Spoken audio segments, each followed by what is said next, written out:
Then I'm gonna take us live.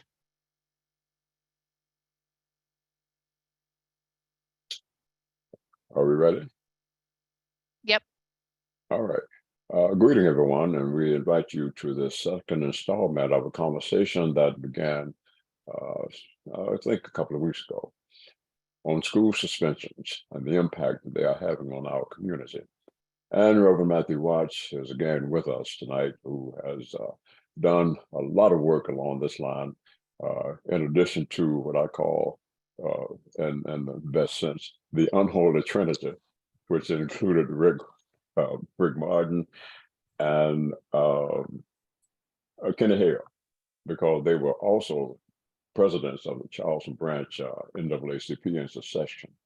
And therefore, that connection between the NAACP and the Tuesday Morning Group has been long established. And so we are glad to support that efforts and the magnitude of the energy that they have made in keeping this alive, and how they have seen the evidence of the work that they have done coming to a fruition in a right on time moment. And so I just wanted to acknowledge those connections that have really brought us to this space. Also, I wanted to make a brief announcement that I wrote an op-ed piece that appeared in the Charleston Gazette last Sunday. And it was based on the notion, the idea that it is time to shift the king narrative from the dream king to the healing king, because the dream king has been exploited for all kinds of purposes that had nothing to do with his life, mission, and message. And particularly when I saw that he was being quoted by some West Virginia senators who were supporting the critical race theory, and use his words that all men, should be judged by the color of their skin, not by the content of that character, by the content of that character, not the color of their skin. But they were used in such a way that it was supporting the critical race theory, which is a really menace to the education process, and a kind of update of what some of us remember as the textbook controversy, which was going to ban textbooks that address issues relative to Black history, African-American protests, etc. And so that's one of the reasons that I thought it was really time to shift that narrative from the king that has been convenient to the more radical king that would be in tune and in touch with what we are dealing with now. Having said that, I want to go directly to introduce again and say thanks be to God for Matthew Watts and for the work that he has put into this narrative for so long. Matthew, good to see you again, and it's now in your hands. Brother Ron, thank you, brother. Appreciate your friendship, appreciate your kind words, and I certainly appreciate you acknowledging my compadre, Brother Rick Martin, who's sort of been like my left tackle as well as my pulling guard, and Kenny Hill has been sort of like the lead blocker. Yeah. Trying to move some interference, but they've been tremendous partners in this work. Brothers yourself over the years, we appreciate that. Yeah. What I hope to accomplish tonight is kind of pick up a little bit on what we talked about the last time that we were together a couple of weeks ago. And I think we'll have some time tonight, maybe some questions in the chat and some maybe conversation between us up here, those of us who are on the panel. So the day was in itself was interesting in that our illustrious president of the West Virginia State Council Branch NAACP, President Clausell, was able to, Darrell Clausell, was able to attend the state school board meeting, and he did a fabulous job. Normally we get 5 minutes, but today, because of the size of the audience, they were only given 3 minutes. So, but he did a great job with a marvelous economy of words. in the 3 minutes that he had to share about why the state conference and the branches are concerned about the school suspension issue. And I could see that the board president, Mr. Paul Hardesty, the state school superintendent, David Roach, and all the board members were listening attentively to what he had to say as he connected the state NAACP with the Charleston branch and with the work that we're trying to do here in Kanawha County. So we really appreciate that. So this issue is firmly on the state school board and state superintendent's agenda. So Ms. Chris, if you want to go and get the slides sort of queued up. And what I really want to do tonight is I'm going to really spend a lot more time talking about some of the slides that we kind of just touched on last time, because we're running out of time when we got to the action and the follow-up. So next slide, please. And I'll give a brief introduction because I think it's important for us to keep in mind, this is a serious matter. I mean, and for those who may just be coming in for the first time, you know, we refer to this school suspension as a silent underlying social condition that's unrecognized, unaddressed, and not fully understood. That the suspension of children from school has a tremendous negative impact on their education, but also on in the society in general. We'll touch on that just a bit, but I think this slide is pretty powerful to show that if a child reaches into the 9th grade and they get suspended one time, the impact it has on reducing the probability that they will graduate from high school and significantly reducing the probability that they will go into some type of post-secondary education. Just one suspension reduces the probability of graduating from 75%, you know, and it reduces it down to like 52%. That's just one.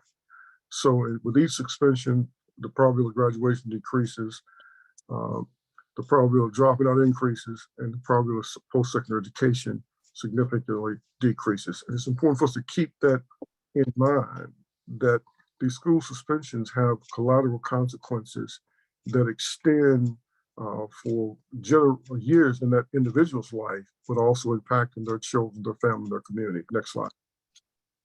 Well, to kind of summarize all this, and I'll do this fairly quickly, is that there are short-term, long-term consequences of excessive discipline school suspensions, low academic achievement, educational achievement gap between low-income children and their high-income counterparts, as well as across the race, high rates of school absenteeism among students, they're missing school at higher rates, and suspension contribute to that. High rates of truancy, because each time a child is suspended, each of those suspended days is an unexcused absence.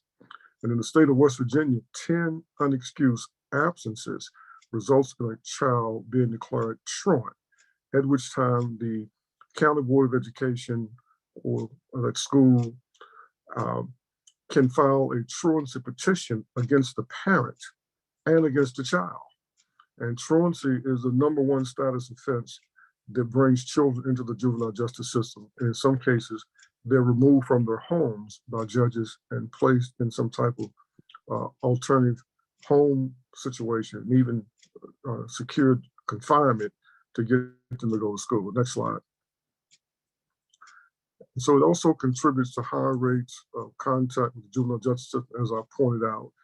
And I continue to emphasize that West Virginia has the highest rates of its children in the juvenile justice system than any state in the United States of America. It doesn't make sense because we don't have the highest crime rate among juveniles. And we also have the highest rate of children in the child foster care system. So these are two lists that we don't want to be at the top of those lists, but we are. And very often it's compounded. Kids in foster care disproportionately suspended from school, much more likely to be truant, much more likely to end up in the juvenile justice system, and they've already been removed from their home. High rates of kids dropping out of school, high rates of youth graduating with low literacy and numeracy skills. And that's sometimes overlooked. A lot of the children, they may not drop out, but they're far behind in terms of where they should be with literacy and numeracy. So then they graduate from high school, but they don't have the literacy and numeracy skills to be able to do post-secondary type of education. even to get in a trade school that requires a certain level of proficiency in math and in reading. And high rates of these youth moving from the infamous, but the real school to prison pipeline. Next slide. High rates of unemployment, underemployment, low labor rate force participation rate, and West Virginia has the lowest labor force participation rate in the United States of America.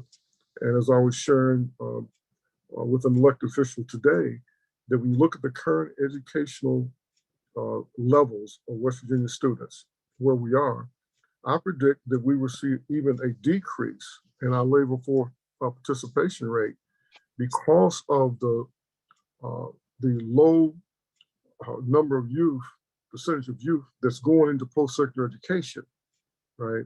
And the high number of youth that are graduating with low literacy and numeracy. And so we really could see a drastic decrease in labor force participation over the next, I would say, even 3 to 7 years, or maybe longer than that, because of all these kids that's been impacted by COVID-19. Many of them are already behind. They've fallen further behind, as evidence how they're low scoring on the standardized test and on the national test as well. So this results in high poverty rates, low labor force participation, and high rates of, and now we know that education and poverty also are the two major drivers that determine health outcomes. So all these things are interrelated. We can predict who's going to be the most unhealthy people in the state and the nation. As a rule, it's the people with the lower levels of education and the lower levels of income. And these were those who were most susceptible to COVID-19 because they had higher rates of underlying health conditions. And if you look at the map of West Virginia, you'll find out where the lower levels of education, lower income levels, higher poverty levels, those also the communities have the lowest life expectancy. The west side of Charleston Flats is one case of that. McDowell County, Mingo County, Logan County. So this is not just about education. This is about quality of life. It's about length of life. And I keep pointing out the school suspension is a solid underlying social condition. It's setting in motion a series of events that results in negative outcomes for the individuals as well as their families that confuse it. Next slide. So I want to dig a little bit deeper tonight, and please put your questions in the chat and comments so at the end we'll have an opportunity to talk about it, because there's a multi-pronged approach that we must take here. There are things that the school system needs to do, but there are things that are outside of the school system as well.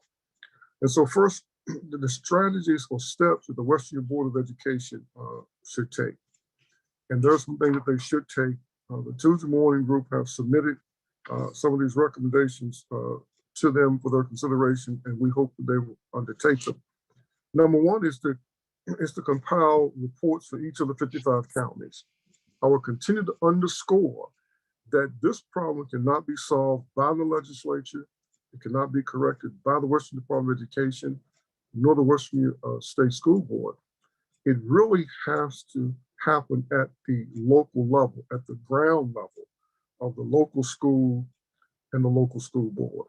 So these local school boards need to take ownership for their school discipline data, and the state needs to get these reports to the 55 county boards of education, and then they need to get the reports compiled for each of the 685 schools, give or take a few that we have in the state, because everybody needs to be looking at data in the same format so they can see how they compare from place to place.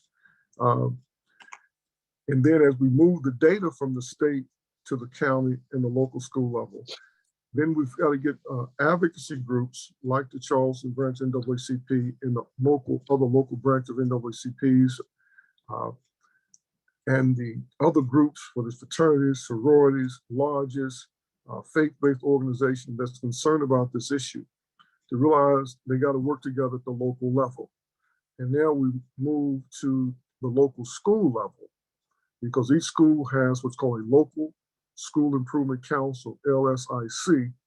They are required by state law, it's in the state code, and community representatives have to be on that, teachers, school service personnel, etc. It's by formula, but that group is supposed to focus on that school and improving the school climate and work with the principal to improve a student achievement. But that LSIC is supposed to be looking at discipline, but it's not happening. To look at discipline, they have to be given the discipline data, the discipline reports. So at the local level, we got to be going and meeting with our principals and saying, we need to see the school discipline data for this school. How many kids have been suspended? How many kids have been disciplined? What's the racial mix up, the gender mix, et cetera? The way the state has broken up the data. So let's have a conversation. What can we do to reduce school suspensions?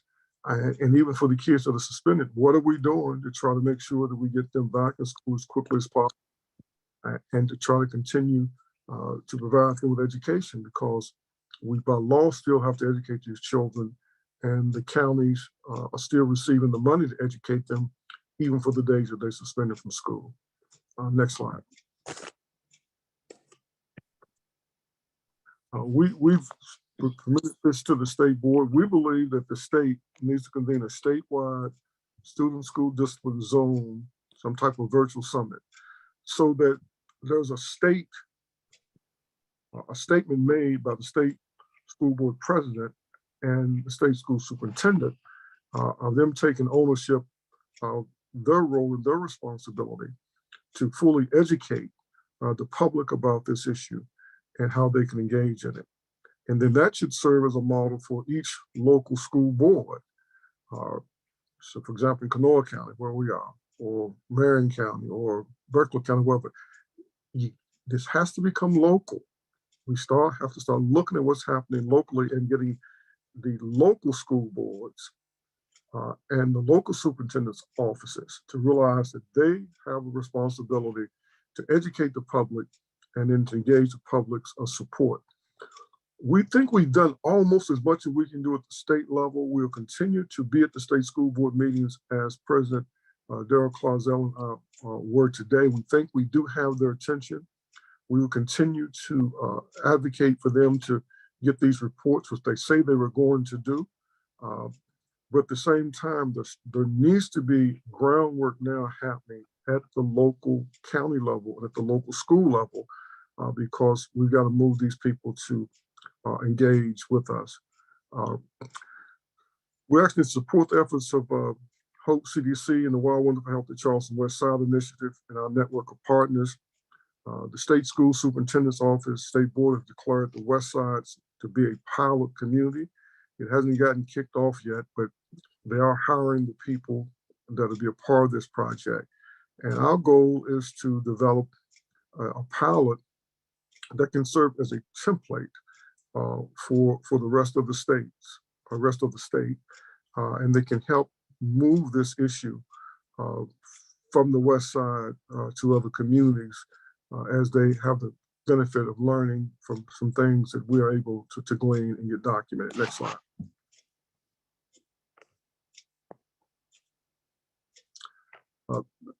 Here's a step that the legislature should take, right?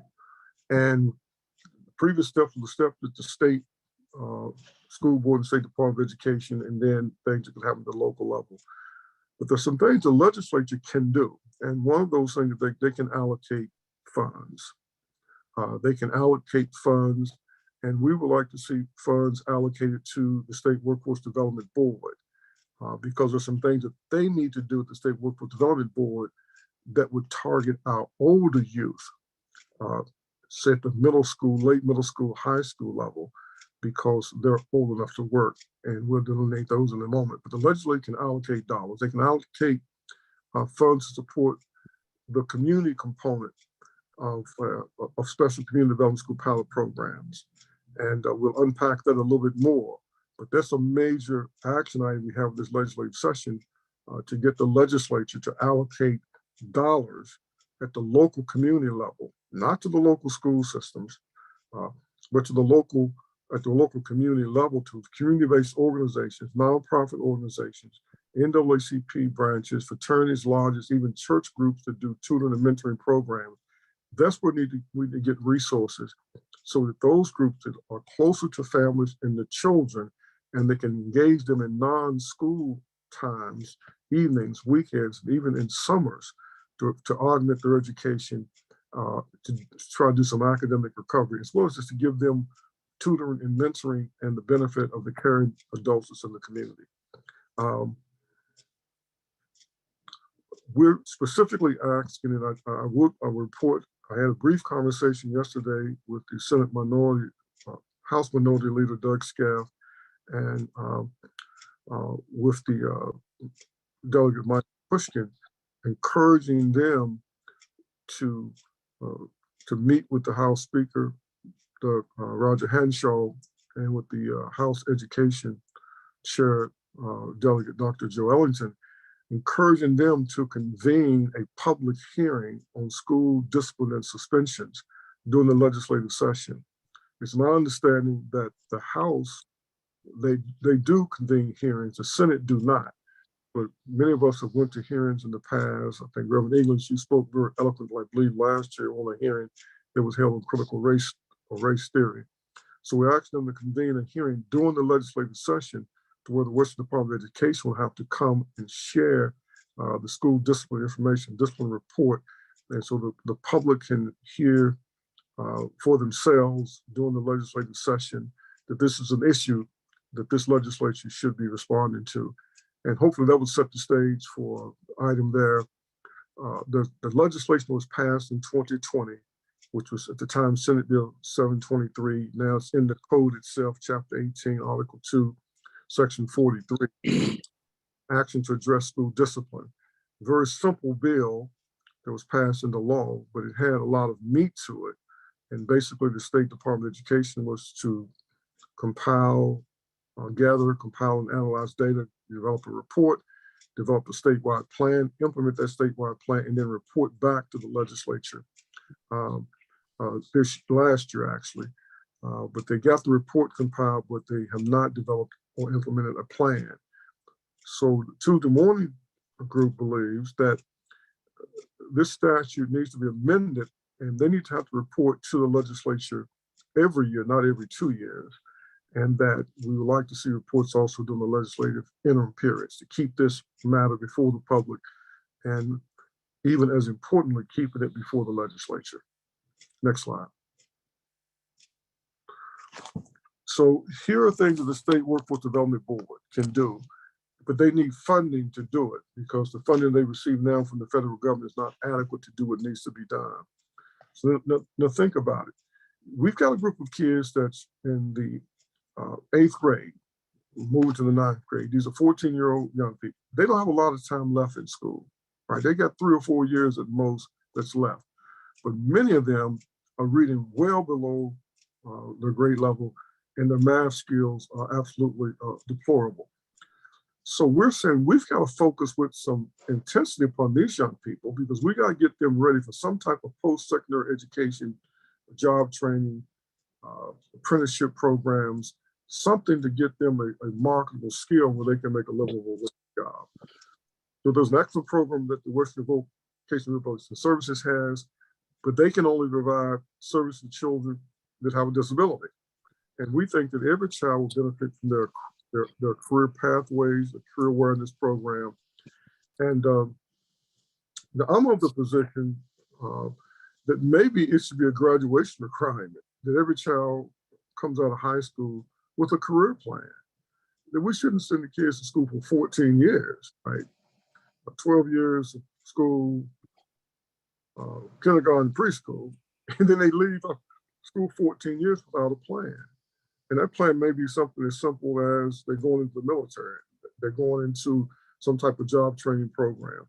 But to leave them without, have them to walk across the stage and get a diploma and not have a plan at all, it's what they're going to do the next day, I think is irresponsible on our part as a society. And we feel very strongly we need funds to be identified to really reactivate a very robust program that used to exist. It was called the Governor's Summer Job Program. It's administered today, but a very small number of kids are participating. But we believe with all the ARPA dollars that are available, we need to reinstitute a robust job for these in-school young people that can legally work with a work permit at age 14, and where they get academic, I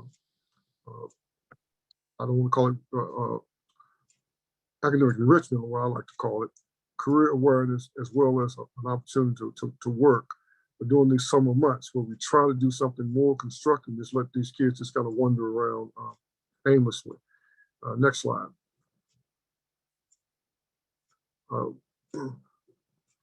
And we would like to see, you need to target the most at-risk young people, right?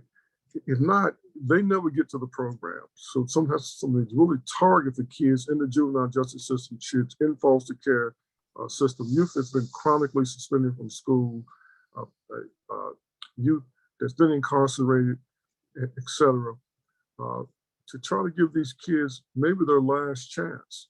If we don't get them in something constructive, get them connected to education in a way that's meaningful to them and connect that to some type of future in work and employment, then we will lose these children, and we're losing many of them every day and certainly every year. And we're paying the cost, the toll that is taken on the society economically in terms of what we pay for them as they produce children that cannot provide for, therefore they fall on the social safety net, the welfare system.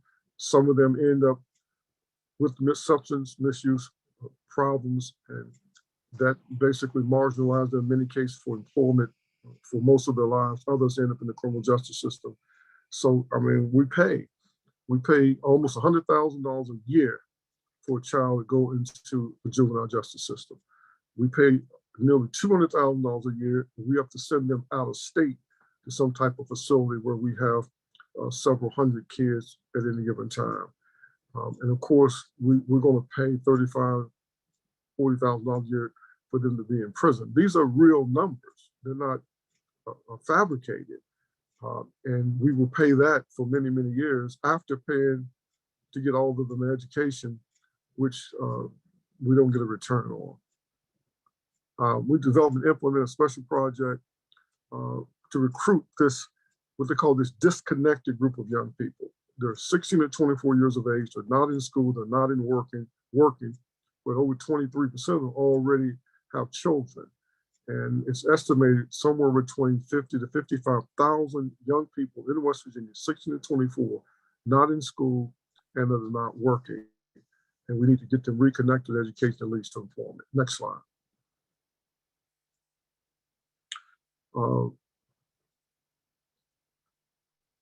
We need another strategy for the workforce development boards is to partner with local schools, to try to work together on efforts to reduce the school suspension and expulsions. And let me kind of unpack this a bit. The federal government sends money to every state to help support workforce development. It's based on the Workforce Investment Act of 1998, and then the Workforce Innovation and Opportunity Act of 2014, and there's a state statute in 2016. And it focuses on adults, it focuses on dislocated workers, and it also focuses on youth. And the federal government, as far as youth, has been 14 to 24. So that's why I say there's a role for the Workforce Development Board, because they have a federal mandate from the federal government to target at-risk youth ages 14 to 24, and the younger youth that are still in school, because this is an effort by the federal government saying you've got these young people, they're in late middle school, early high school. We know that they're not where they need to be. There needs to be some focused effort on trying to help these young people. A lot of people aren't even aware this exists, but it does exist. There's a framework that is there, but the funding is not there to properly execute it. And then lastly, a strategy that we must not overlook is that we have some high achieving young people from low income communities. And the three programs probably that have the highest achieving young people that are from low-income communities is the HISTA program, the Health Science Technology Program, that will provide opportunity for children to get summer experiences, support during the school year, and then assistance, tuition waivers to go to college if they major in one of these health science technology fields.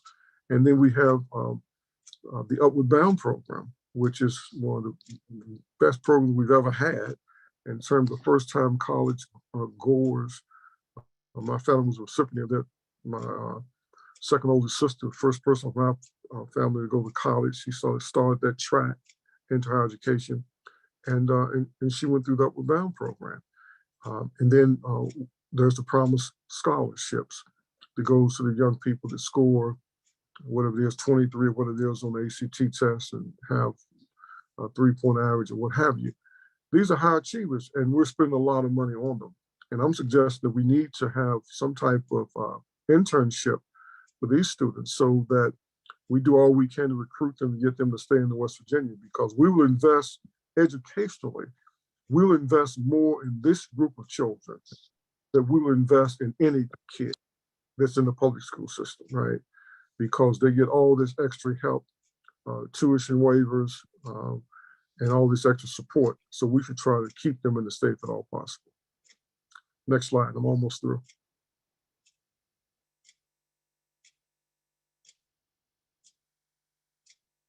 Okay. Action that the education advocacy group should take. Next slide, Ms. Chris. I didn't recognize it, cursive writing.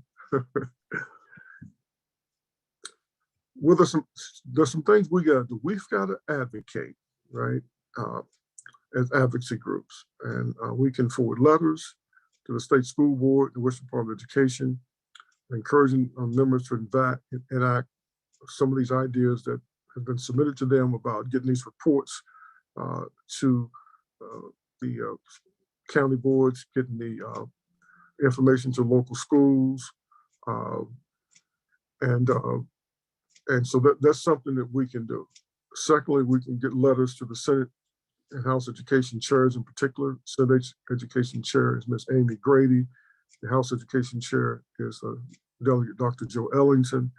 And we wanted them to amend 18243 to where the Department of Education has to give a yearly report as well as report to the interims.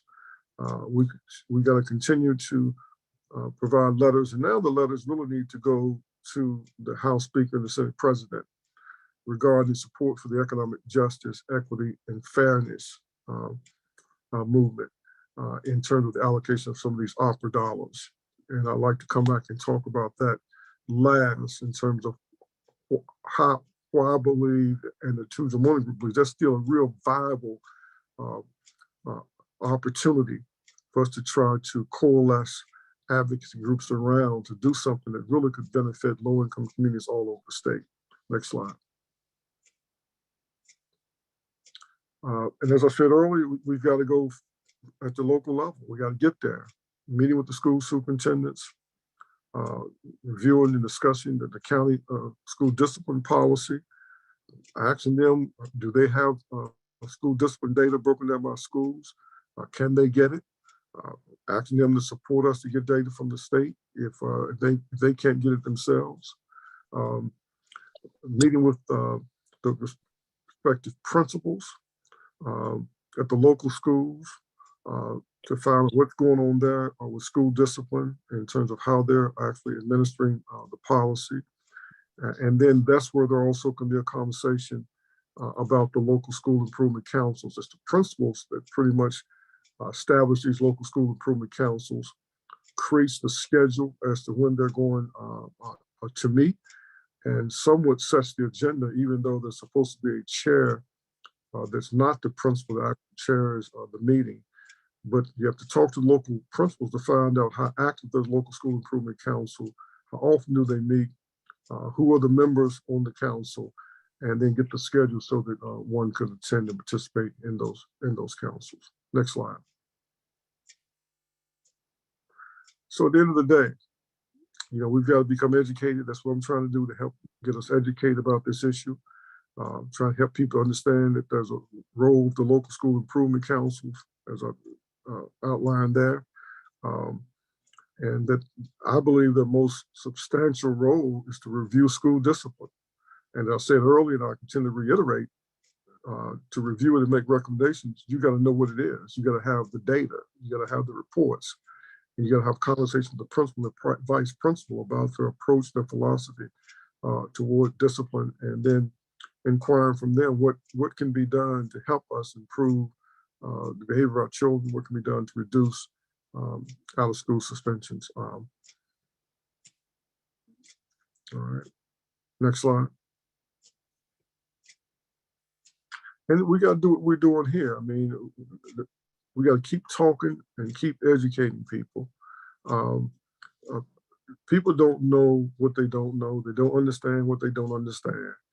And so we have to continue to talk about it, look for opportunities to engage people, expose them a little bit more, and to get people to engage at a school.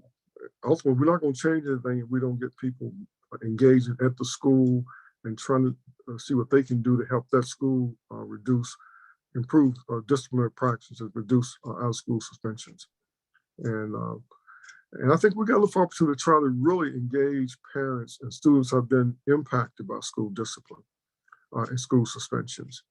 So as Reverend English points out, that we can hear their stories. And I'm trying to work on a little project to identify students and parents that will tell their stories and let their stories be recorded, right? So that these parents and these children know they're not alone. They're not by themselves, that others have gone through this, you know, and that they're not just this isolated like sometimes they can be made to feel about the school. And we got to mobilize local residents to engage with children. It can't be what someone else is supposed to do. If we think we're going to delegate the education of our children to someone else that's going to do it without our engagement, it's not going to happen. We got to mobilize in churches and fraternities and lodges and business people that are willing to engage tutoring and mentoring children, trying to create as many positive encounters as we can. Next slide. I think that's it. Yeah. So summary, we got to be educated. We got to educate others. We got to advocate for the children, and we got to agitate the system. So quickly, and then we can open it up. When I was talking about the Tuesday Morning Group's economic justice and equity movement, and so what we've done, I think we've tried to simplify that. And so the idea is that we were making the request that $300 million of the opera dollars basically be allocated to be dispersed to the local city and town municipalities. And where there's not a local government entity, then it would go to the county commission, preferably to the cities and the towns with their city government. And the money would be allocated based on the percentage of poor people that live in that town of the total population of poor people in West Virginia. So simply stated, if we look at the House Speaker's County of Clay County, have the third highest poverty rate in the state at about 28.2%.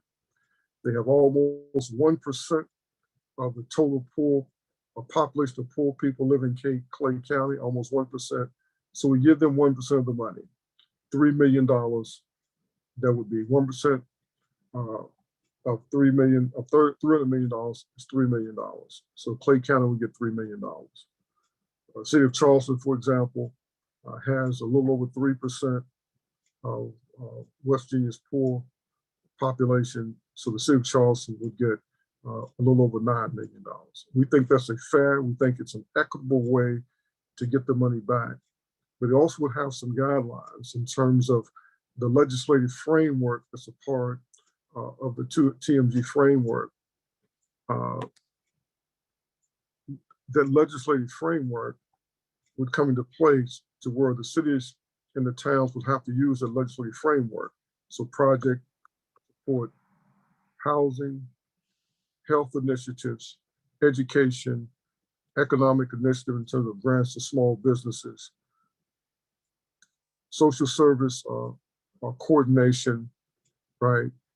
These are the type projects that could be funded, but they would have to target low-income communities. And there have to be a process to where a nonprofit organization will have an opportunity to secure some of these funds through a competitive process of a request for proposal and applications. And we think that's consistent with how some city municipalities have already dispensed or dispersed of some of their opera dollars.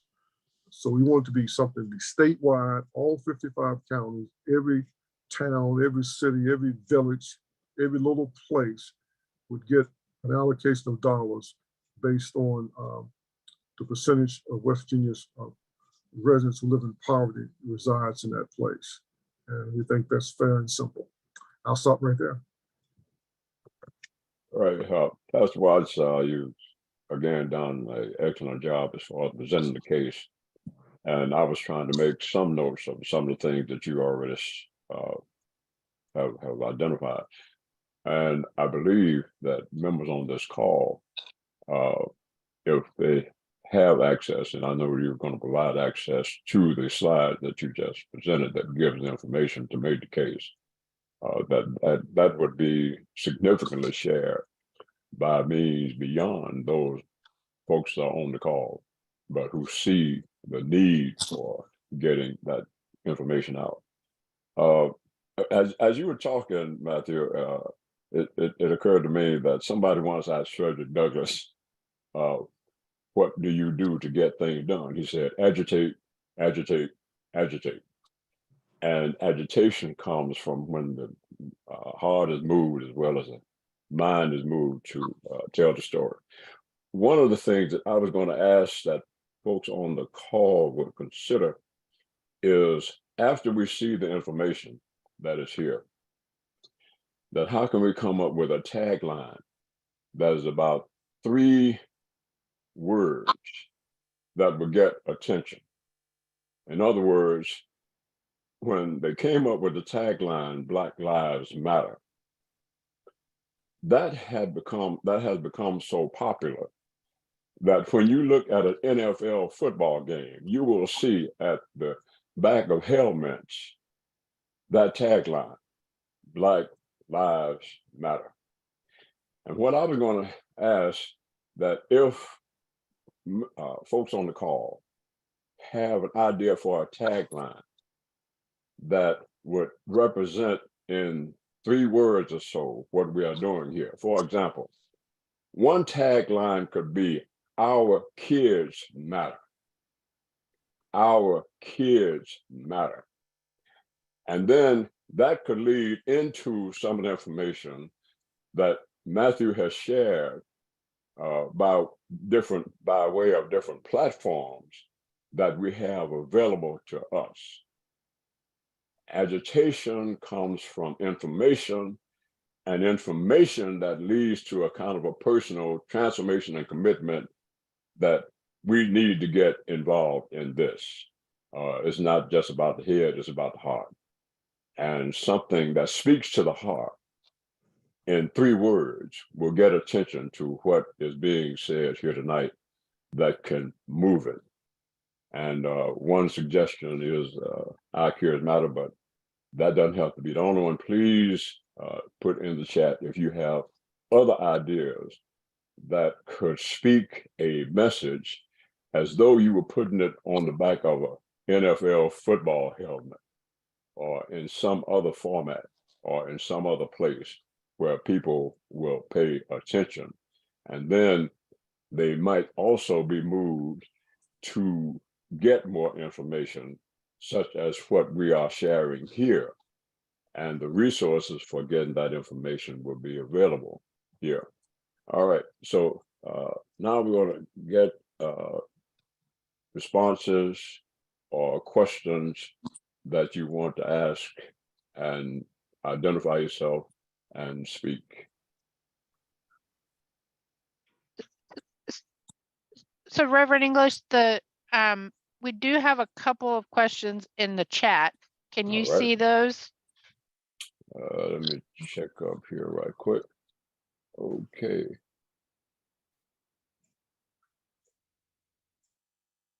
One, okay, I have, if I'm looking at the same one, what is the recommendation that we can do with our local elected officials to push the agenda for legislative actions? Is that the one that came from Rick Martin? And then it says, speak about the local school improvement council and the legislative oversight commission on education. How can pressure be brought to move them to act as they should? Are those the questions that you were referring to, Julie? Yes. All right. I Matthew, think did you see those?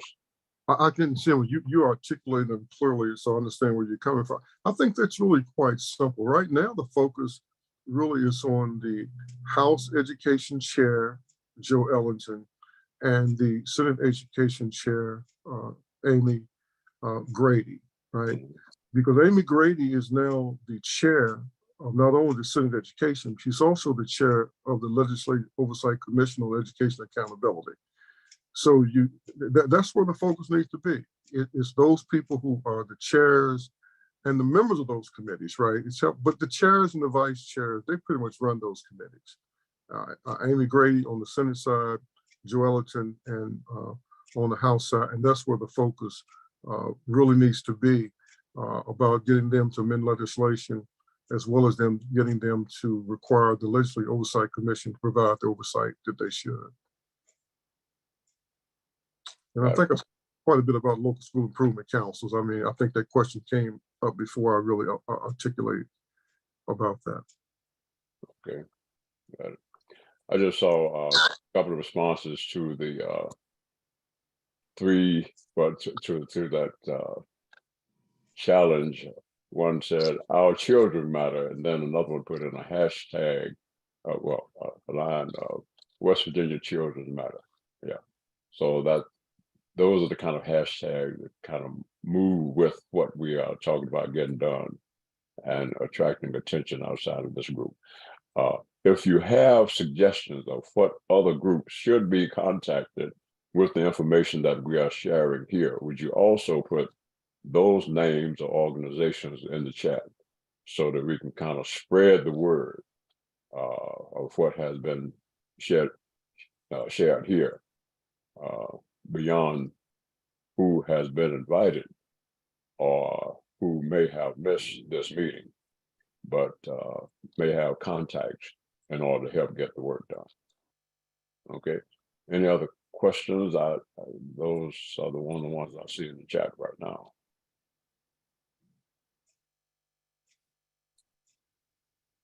Yes, we have another question in the chat from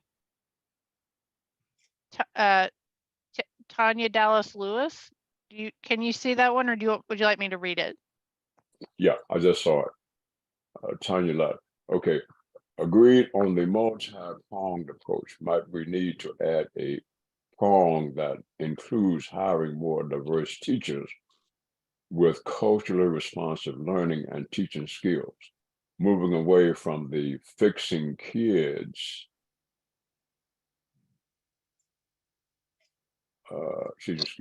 moving away from the fixing kids to addressing the adult mindsets of the systems, practices, and policies that unfairly impact Black children and children in poverty. Absolutely, and absolutely, that person is right on point. And our president, Dara Clausell, of the State University Council branches, that's what he articulated today at the state school board. I believe Sister Crystal Good actually videotaped his presentation. She may have gotten it from the back because the room was so crowded, so we couldn't get in, but I think she videotaped. That's what he actually laid out. And what that person just put in the question, that message needs to be taken to every school board. every school board needs to hear that message, and it needs to be put out there and providing them with some ideas about how to go about to do that, identifying the people that can provide the training for the existing staff that's there until other people can be trained. But that person is right on point. That needs to happen. All right. Other thing I'm going to ask that you would put in the chat, Reverend Watts has identified people who can share this with, and that includes ministers and some of the organizations that he has mentioned, that if there are particular persons that you feel would be helpful in not only advocating the issues, but making contacts in their communities. For example, if there are pastors that you know in communities around the state that would be interested and that would be sensitive to what is being represented here, or any of those groups that Reverend Watts has mentioned, as far as who he is trying to get to, that if there are people who have contact with some of the folks that he has already mentioned in groups and organizations at the local level, because that's the focus that we really want to maintain focus on, and that is at the local level. Yeah, talking about the state level, but we're also talking about what's happening at the local level. And a lot of times that takes another level of connection and communication that speaks across the floodlights with phrases that get their attention. So if you have any information that you can share about who directly we should make contact with, then that would be a great asset to getting the word around. Absolutely. Reverend, if I could say one thing quick, because I know we got a hard stop at 7 o'clock because the state address. Yeah, we don't want to miss that. Most people can see that. I just want to give a quick commercial. You know, we've got the NAACP Day at the legislature, right, next week, January 16th. I think it'd be tremendous if we get as many people as possible to come to be at that event and participate. President Quazzo has asked me to kind of talk about this at that point. We could do some advocacy. We could get some people talking to legislators. So that's an event that's on the calendar that we could do some advocacy at the state level on January the 16th from 9 o'clock to about 2 o'clock. Got it. Okay. See, that's one of, I know some local meetings are in the planning stage, and we will share information with folks who registered for the webinar via email. Great, thank you, Julie. All right, it is at that point of departure. I feel that we have really made impact by way of what Pastor Watts has again lifted our mind, consciousness, and commitment to deal with and help to resolve. And hope that you will continue to send information either to me or Pastor Watts in terms of specific names and organizations and community groups that could help us get this message around. All right. Thank you, Pastor Watts, one more time. Just quickly, I want to thank Sister Julie and Sister Chris. They're the best production team money could buy. We don't have any. They are the best. Yeah, absolutely. Yeah, and even if we had the money, we couldn't buy it better. If we had the money, we could afford it. All right. Yeah. Thank you very much for all who have been here tonight. Look forward to working with everybody. Thanks. All right. Take care. Over and out.